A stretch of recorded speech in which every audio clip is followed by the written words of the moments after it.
గడిచిన 5 సంవత్సరాల్లో నువ్వు వ్యవస్థలన్నీ కూడా సర్వనాశనం చేశావు. ఒక మాజీ ముఖ్యమంత్రి 3-4 సార్లు ఈ రాష్ట్రానికి ముఖ్యమంత్రి చేసిన అతను చంద్రబాబు నాయుడు గారి ఇంటికి మీ ఎమ్మెల్యేలను పంపించి గేట్లకు తాళ్లు కట్టిన రోజులు నీకు గుర్తురాలేదా?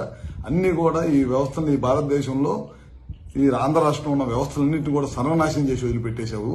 మొత్తం కూడా రాజకీయ లబ్ధి కోసం గడిచిన 5 సంవత్సరాల్లో మా కార్యకర్తలను కానీ లేకపోతే మా నాయకులను కానీ ఎవరిని కూడా బయటికి రానికుండా కేసులు పెట్టడం అన్ని కూడా చేసి వ్యవస్థలన్నీ కూడా నాశనం చేసి వదిలిపెట్టావు.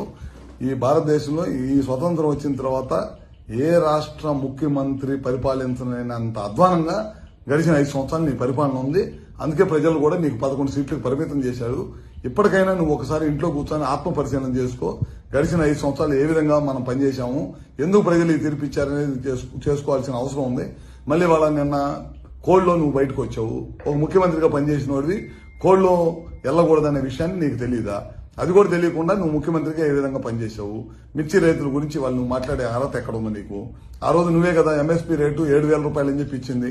మా టైంలో బ్రహ్మాండంగా ఇవాళ ముఖ్యమంత్రి గారు ఢిల్లీ లెటర్ రాయటం కానీ ఇంకా మంచి రేటు రావాలని చెప్పి ఇవాళ ముఖ్యమంత్రి గారు లెటర్ రాస్తున్నారు. ఆ రోజు తుఫాన్ వచ్చిన రోజు నువ్వు ఏ విధంగా రైతులను పరిశీలించావు?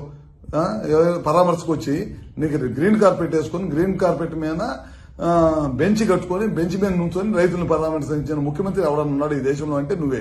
ఆ రోజు అపోజిషన్ లీడర్గా ఉండి రైతుల తరఫున పోరాడిన వ్యక్తి ఎవరన్నా ఉన్నాయంటే అది మా చంద్రబాబు నాయుడు గారు. పొలాల్లో దిగి రైతులను పరామర్శించి ఒక రైతు కన్నీళ్లు పెట్టుకుంటే ఆ రోజు జేబులో డబ్బులు 2 లక్షల రూపాయలు ఉంటే ఇమీడియట్ గా తీసి ఆ రైతులకు సహాయం చేసిన గొప్ప గుణం చంద్రబాబు నాయుడు గారిది. ఇవాళ నువ్వు అన్ని కూడా మోసపూర్వమైన పనులు చేయటం, నాకు సెక్యూరిటీ అబద్ధపు హామీలు, అబద్ధపు మాటలు, పొద్దున్న లేచిన దగ్గర నుంచి ప్రభుత్వ పనితీరు మీద బురదేయటం తప్పక నువ్వు చేసింది ఏమన్నా ఉందని చెప్పి మరొకసారి తెలియజేసుకుంటూ ఇంకా నువ్వు ఆత్మ పరిశీలన చేసుకోవాలి.